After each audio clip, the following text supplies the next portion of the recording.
Hello Stitchy friends, welcome to the Starlight Stitching Co. Flosstube video number 45.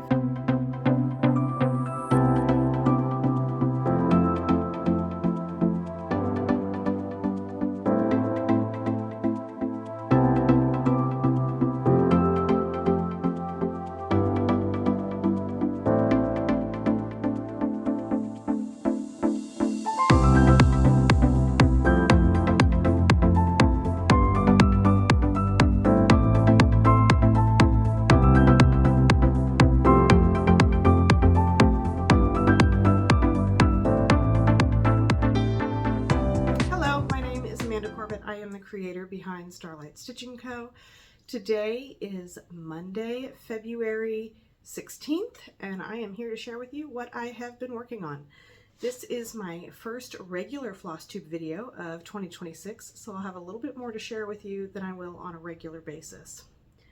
Because today I get to share with you everything I've worked on so far this year, so January and half of February.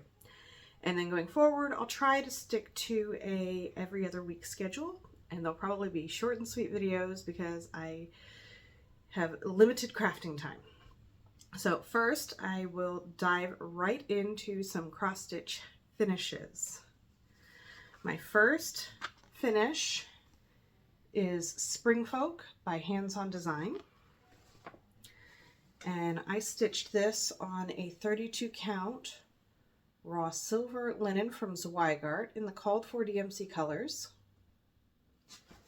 And there are lots of specialty stitches in some DMC pearl cotton in this chart. It's very pretty. Now I need to get it finished up on my board back here so I can have it ready to display for spring. My next finish is from the Emily Call Stitching Quilted Christmas, I think that's it, Quilted Christmas or Quilted Christmas Trio. There's 3 different patterns.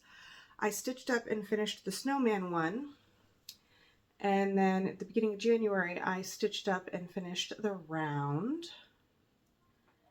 And then as my whips, I have the third one that includes the tree, the quilted Christmas tree. So this is stitched on an 18 count white opalescent Aida that I Rit dyed with some turquoise dye, which is why it's all splotchy here. That's okay, that's going to get cut off when it's finished into an ornament. So now that'll go into my to be finished bin.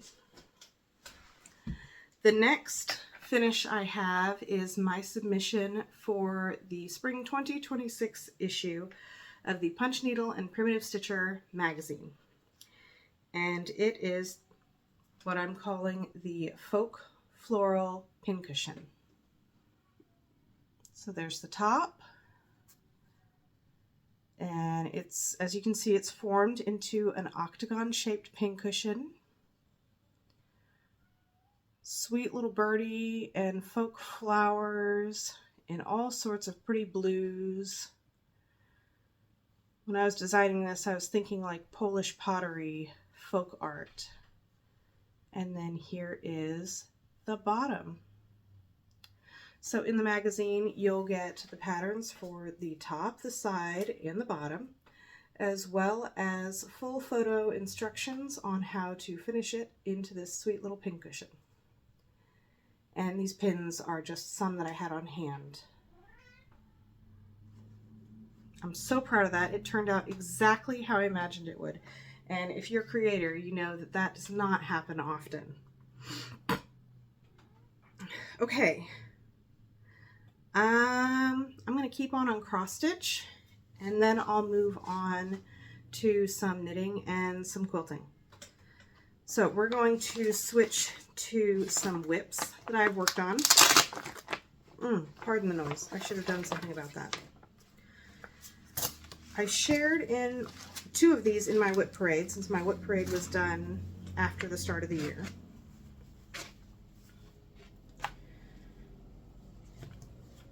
Let me see, which one of these actually has the stitching on it?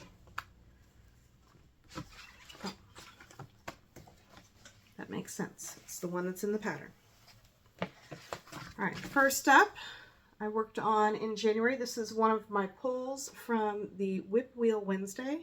Started with Handmade by Sarah W. and Stitchy Sarah Reads on Instagram and on YouTube. Stitchy Sarah Reads, her YouTube name is different, but I can't remember what it is right now. But I'm pretty sure that's what they are on Instagram. And basically you have a spinning wheel app on your phone or device that you spin every Wednesday, and it's loaded with the names of all your whips, and it picks what you work on that Wednesday. So one of my Whip Wheel Wednesdays was actually the Spring Folk, and then I decided to go ahead and keep it out and finish it since it was so close to a finish. Then I believe my next one was the 12 Days of Christmas Stockings by Annie B's Folk Art. And I was able to finish the entire day one stocking with a little bit of extra stitching on Thursday. I added the beads on Thursday, I think, because I just really wanted to get that finished up. And then I also got a head start on the branch for day 2. And these are stitched on 32 count raw gold linen from Zweigart. And I used DMC colors. I think I changed up some of the colors. If you'd like the color conversion I used, let me know and I can get that to you.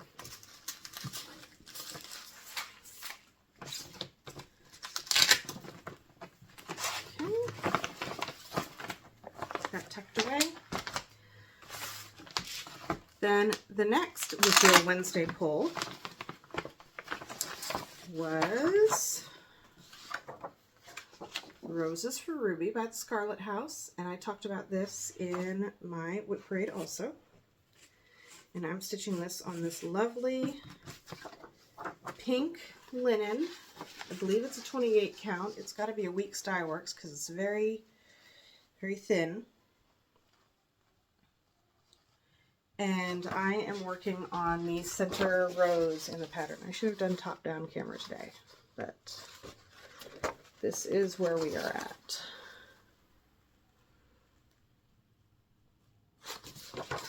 So I have decided I am just doing this center bouquet and the pot that it's in, or the urn, and then I will finish that into an oval frame.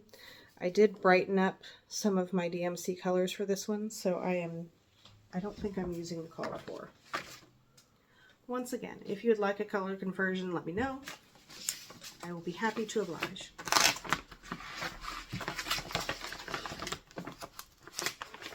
All right.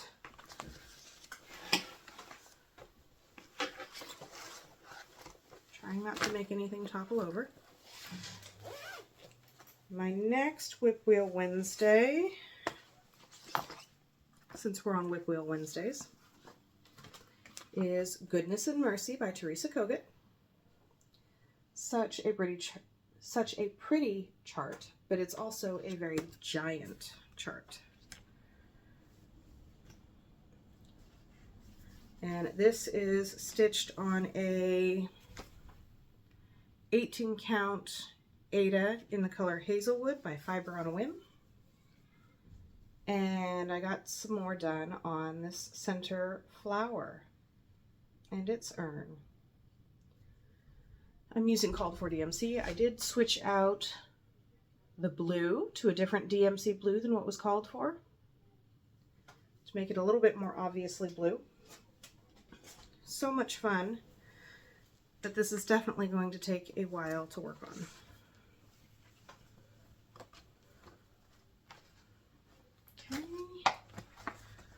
Pop that back in here. I think that does it for my Whip Wheel Wednesdays. I probably should have, that seems about right. I didn't start doing the Whip Wheel Wednesdays until mid-January. Let's see. The next one I have is my Sunday stitch, which is Americana Blue by October House Fiber Arts. And I'm stitching this on a 20 count moonstone fabric from Atomic Ranch. 20 count moonstone Ada.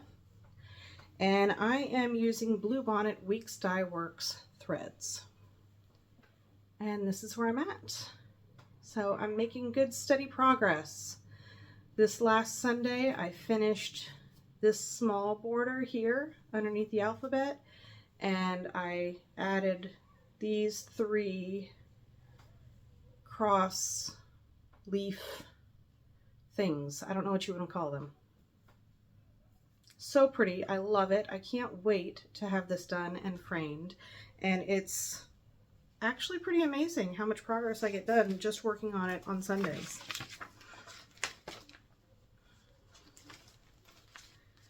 Make sure I get everything tucked back into this bag here.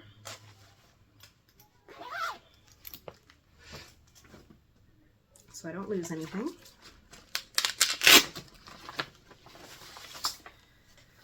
My next whip has been hanging around for quite a while.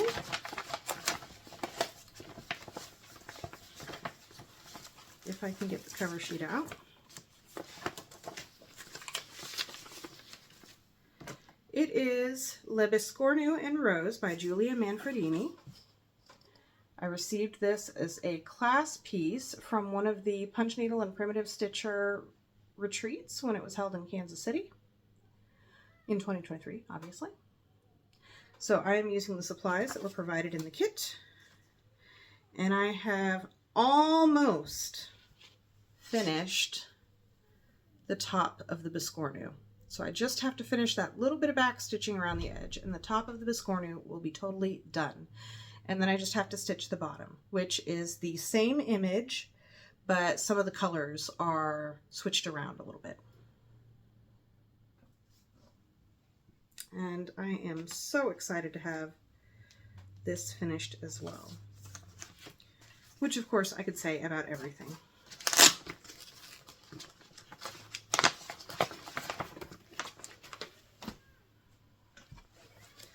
Okay, next up,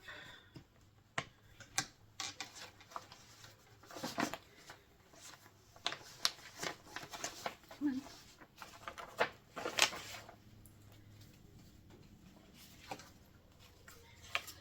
Next I have Plum Street Samplers, This I Know. I started this quite a while ago, and I'm stitching this on 14 count Oat Ada by Bestitch Me in some of the called for colors, not quite all of them. And here is my progress. This is almost finished. Okay, so the pattern calls for the veins of these leaves to be stitched in a darker green to fill that in. But I kind of like the whimsy of having just the fabric showing through on the leaves. So I think I'm going to leave that off. I have all of our little sheepies stitched in the bottom here. And I just have to fill in all that green. Once that green's all filled in, this one is ready for a frame. I'm so happy. That pretty little pink church and just so many bright and fun colors. I did switch around, let's see, this quilt star here was charted to be in black and white, but I decided to make it in the same aqua colors as this one instead. But otherwise I followed the color assignments on the chart.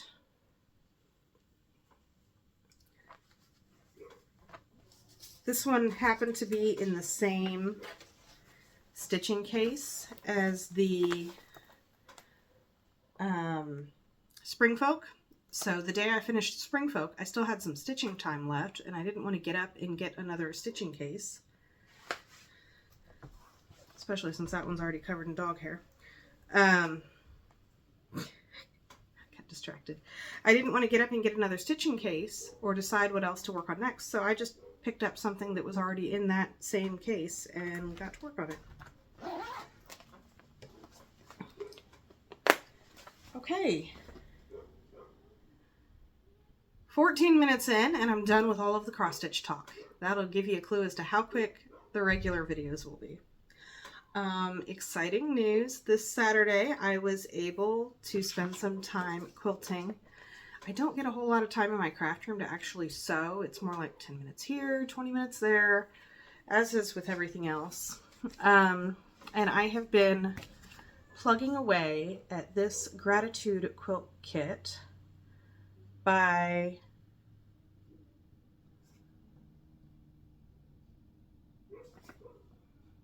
Amanda Woodruff.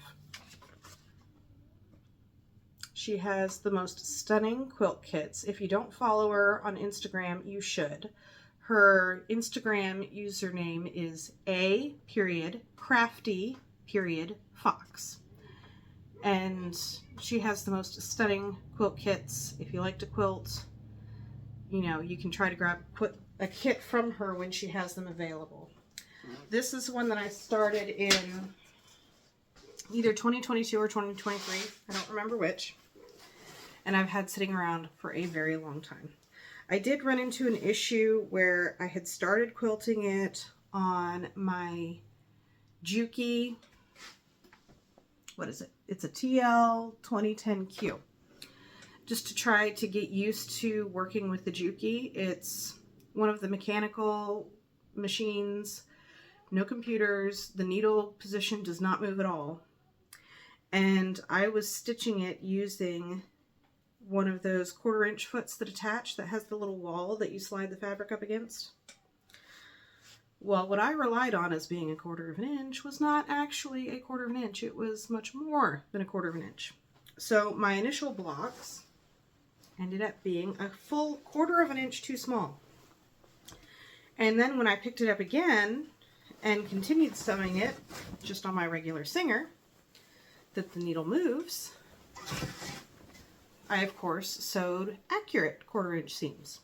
So then I had an issue where I had to make it work to fit together. So some of the blocks I had to trim down, and they're not technically squares anymore. They're more like rectangles. But one thing I do know, she is done and she will keep us warm even if the blocks don't line up right. So obviously I have this folded in half so you can see, but there are these pretty blues that make up the stars, and then the, I don't know what you want to call this area here, but the background is made up of all sorts of different fun, colorful, low volume prints.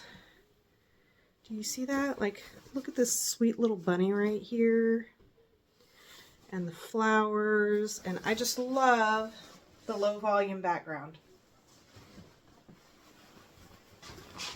And here's the other side. So I have the quilt top done. It is a throw quilt.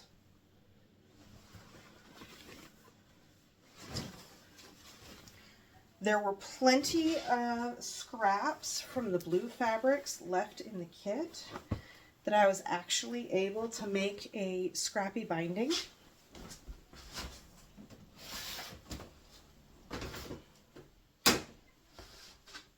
So I got the binding all sewn up and sewn together. So it's got all of the same blues in it that make up the star blocks. So I'm super excited to finally have some progress on one of my quilt whips that's been sitting around for a long time. So I've pulled out another whip that's been neglected for far too long, and I'm going to start plugging away at that now and then after I get the back pieced for this quilt top. So I do not keep fabric scraps at all. I just don't have the storage space for them. I don't want to manage them. So I piece together whatever scraps I have left into a panel that I add into the backing of that quilt. And that keeps my scrap inventory low, and I don't have to worry about figuring out a way to pair up colors that aren't really meant to go together. That's the problem I struggled with a lot before. Okay, now I have knitting whips left. So I have 3 knitting whips.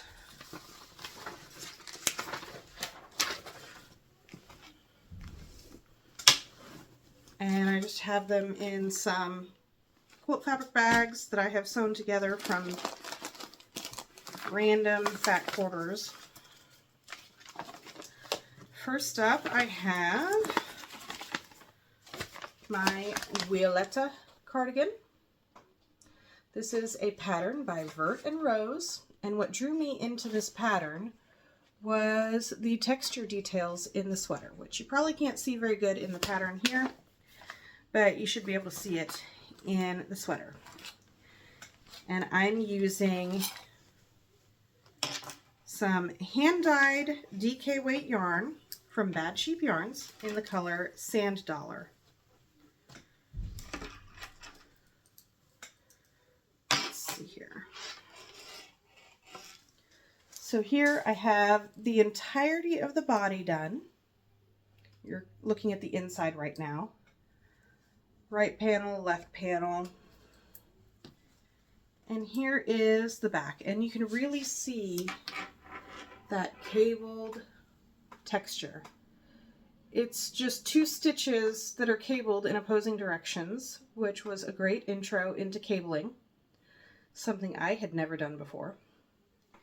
And look at how pretty this yarn is.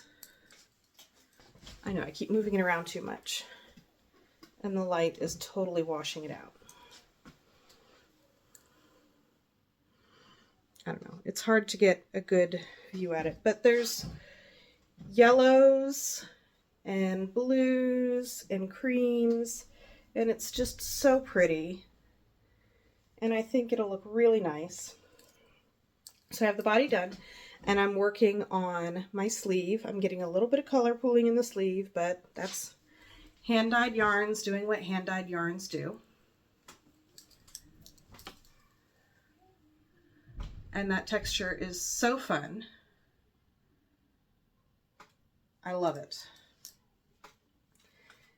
And then we also have this smocking detail in the ribbing. Now, I'm like 99% sure I didn't do this part right. This is fun to knit. I don't think it's a pattern that was written with someone that's more on the beginner end of knitting in mind, because the instructions, at least to me, do not seem very complete unless you are really knowledgeable about knitting. So I would not recommend it as a first pattern. I found the instructions for the smocking very confusing, and they didn't make sense to me. And I even had to research through all of the project pages on Ravelry to figure out that it was called smocking, because it just told you to wrap the stitches. And let's see, I don't want to read too much to it. Slip so many stitches onto double point needles, wrap yarn back to front around stitches once, and slip those stitches back onto your working needle, and repeat. So you knit so many stitches at the beginning, and then you're supposed to slip some onto a double pointed needle to do the wrap, and then slip them back onto the working needle. And okay, silly me, I didn't know which one was the working needle. I had to look that up. And it didn't make sense to me that you were knitting a few stitches at the beginning, but then just slipping the other ones. So I ended up wrapping them and then knitting them, and I think that's the part where I went wrong. But either way, at least to me, the instructions did not seem very clear. And even the instructions on the sleeves, it just says to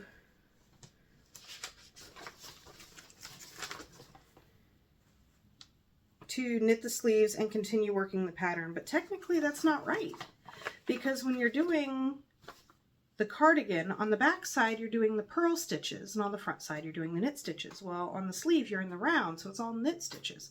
I mean, obviously I picked that one up, but technically, if someone was brand new and didn't know anything about anything, I mean, maybe they would try to purl that and then you wouldn't get this look.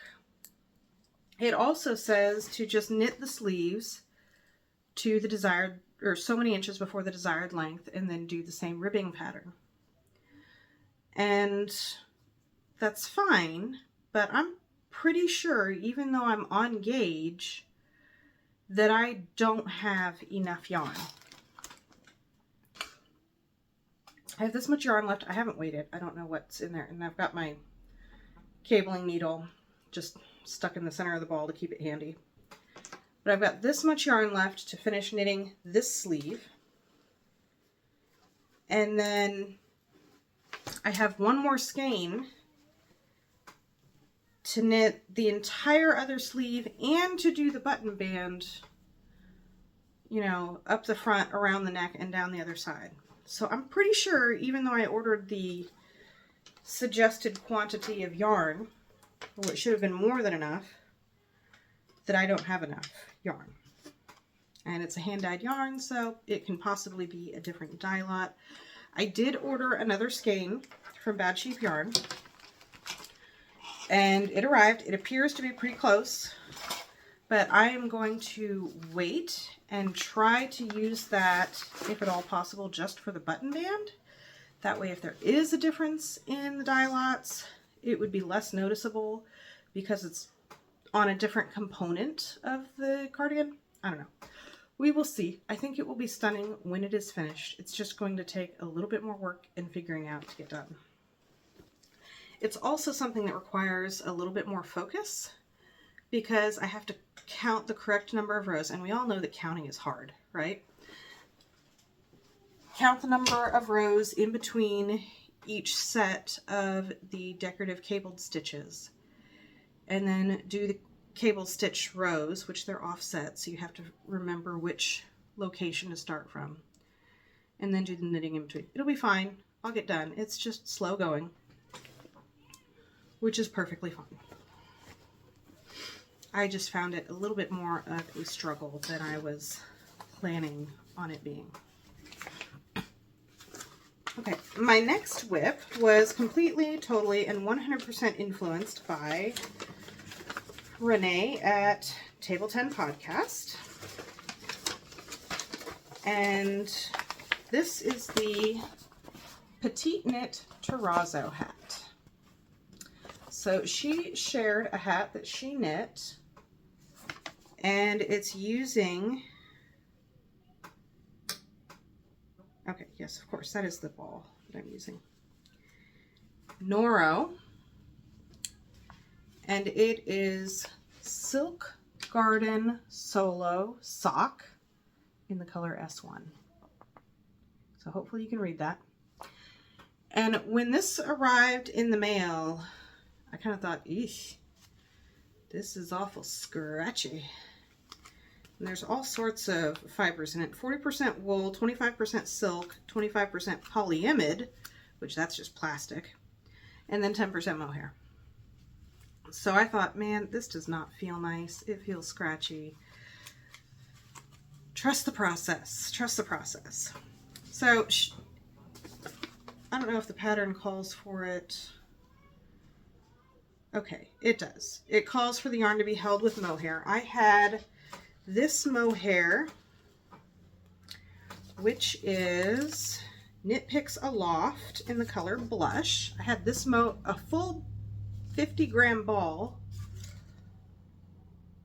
25-gram ball, as well as some more left over from my California sweater in this blush pink color.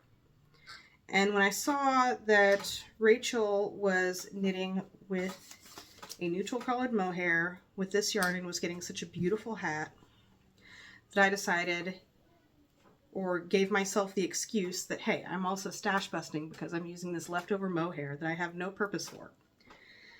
And I'm honestly thrilled that I did. Oh, dropping stitches. There we go. Do I ever use stitch stoppers? Nope, I do not. I do not follow those rules. Okay, so I watched several videos on the terrazzo hat, and one of them suggested using a provisional cast on because you knit straight and then this gets folded up on itself and knit to the rest of the hat so it stays folded doubled over. And so the purple that you see here is just my provisional cast on. So once that's ready to be folded over, that purple yarn will come out and I'll have stitches that I can work from. But look at all these pretty colors. Turquoise and green and pink and purple. And this yarn, the Silk Garden sock, if you look at it, some parts of it are super thick and some parts of it are thin. So it's very slubby, but it makes some stitches, like these turquoise stitches here, a little bit more pronounced. I don't know. And with the mohair, it's so soft and cozy. So even though I probably won't have this done until it's like 90 degrees and the last thing I need is a double thick winter hat, it is a sweet small project that I can carry on in my purse and work on here and there. It's always nice to have a purse project that I can take with me in the car or wherever I might need some entertainment. And again, in just a small project bag I made from some fat quarter scraps. Get in there, needles. Okay, next up, I don't even have a project bag for this one. It's just laying around in a pile, which probably isn't very safe for the project in general. But this is the Clover Tee by Les Knit. So I wanted to try to knit up some t-shirts. I think they would look nice with some of my dressier skirts and also allow me to wear some of my knits when it gets a little bit warmer out. And this one, I don't know if you can tell in the pattern, you've probably, if you're in the knitting world, you've probably seen it before, but it has this sweet little clover detail. And this is going to be hard to see because I have it scrunched up on these super short needles. I should have switched it to a larger needle. So here is the neckline. There are some German short row shaping to make the back of the neck taller than the front. And then we have these sweet little clover details on the sides. On the sides, all the way around the yoke. That's what it's called, around the yoke. So I have finished that much of the yoke. I'm using Bad Sheep Yarn's worsted weight yarn in the color Emma. No, not Bad Sheep. Is it Bad Sheep Yarn? Yes, it is Bad Sheep Yarn. Sorry, I just recently ordered some yarn from a different company that is gorgeous, that I want to start a pullover sweater. We'll get into that another time. That's not a today issue because I already have too many whips, especially too many complicated whips. So I'm this far into the yoke, and I don't really want this open clover pattern to go down any lower.